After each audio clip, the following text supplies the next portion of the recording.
Olá, bom dia. Está começando o Eldorado Expresso, que traz para você os principais destaques das plataformas do Estadão nesta segunda-feira, né, Carol? Bom dia. Bom dia, Raíssen. Bom dia a todos. E a gente inicia falando sobre uma caixa preta do BNDES. O Banco Nacional de Desenvolvimento Econômico e Social, que diz que pode perder até 14 bilhões e 600 milhões de reais em créditos que foram feitos à Odebrecht, pivô de um escândalo de corrupção da Operação Lava Jato.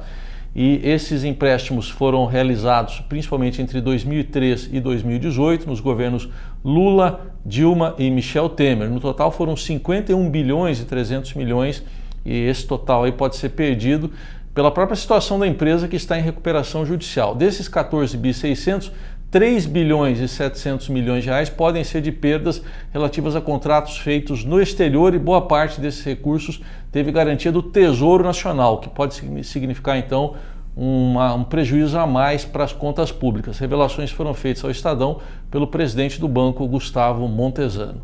O governador do Rio de Janeiro, Wilson Witzel, atribuiu, agora no fim de semana, exclusivamente ao tráfico de armas e drogas os homicídios que são realizados dentro do estado. Inclusive da menina Agatha Félix, de 8 anos, que morreu no complexo do Alemão por conta de uma bala que a atingiu pelas costas. A ideia dele é levar essa discussão lá para o Conselho de Segurança da ONU para combater a violência no Rio, a que ele chamou de genocídio. Para isso quer fechar fronteiras brasileiras e colocar punições sobre Bolívia, sobre Paraguai e outros países que podem servir como porta de entrada, segundo ele, para essas armas que circulam dentro do estado. Vai buscar, inclusive, apoio do ministro Sérgio Moro nessa empreitada. Outro destaque do dia, o questionamento no Supremo Tribunal Federal da Lei de Abuso de Autoridade, uma ação direta de inconstitucionalidade, ou seja, dizendo que a lei pode ser inconstitucional, foi impetrada pela Associação dos Magistrados Brasileiros. Foi no fim de semana que deu entrada essa ação.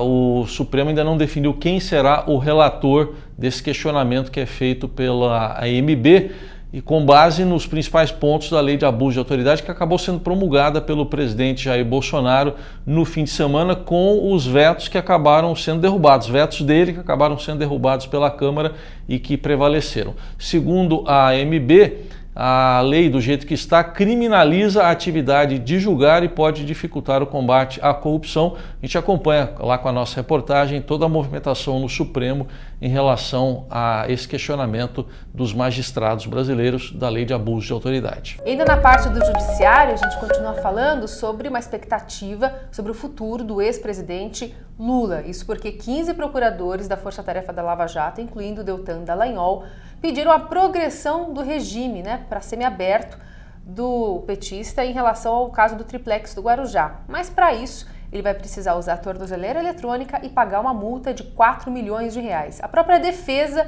disse que vai agora consultar o petista sobre esse assunto.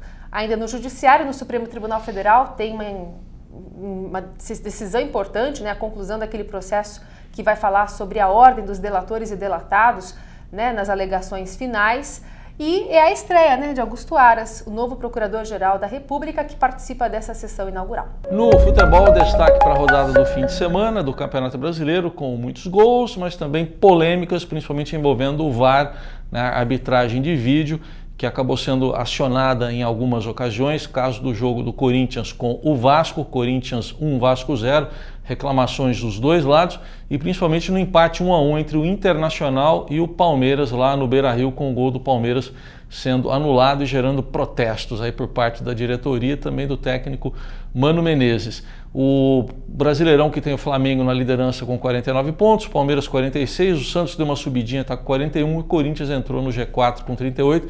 Você vê o balanço completo com todas as polêmicas lá no portal estadão.com.br. Falar também de Rock in Rio, fim de semana, foi sobre isso, todas as apresentações desse festival, que ocorreu a primeira vez em 1985. E o acervo do Estadão buscou algumas curiosidades em relação a esse grande evento que está na 8ª edição, desde aquela época. E aí mudou, claro, playlist, as bandas que estão tocando, muda também a comodidade, a localidade de onde é realizado o Rock in Rio, mas também preços.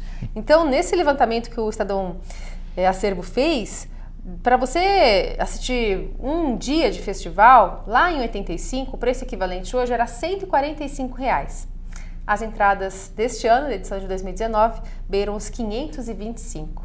Toda essa comparação, inclusive de preços, está lá no acervo Estadão, a gente chama atenção para isso. Isso aí, olha que em 85 não tinha rolado nem o plano real, né, aquele primeiro plano econômico, mas você comparando os preços, hoje está bem mais heavy metal o preço de hoje, né? Tem um conversor, inclusive, no Estadão Acervo, se você tiver para calcular, né? Bom, esses então os principais destaques das plataformas do Estadão, tem muitos outros mais ao longo do dia que você acompanha. Obrigado, boa semana, até amanhã. Boa segunda.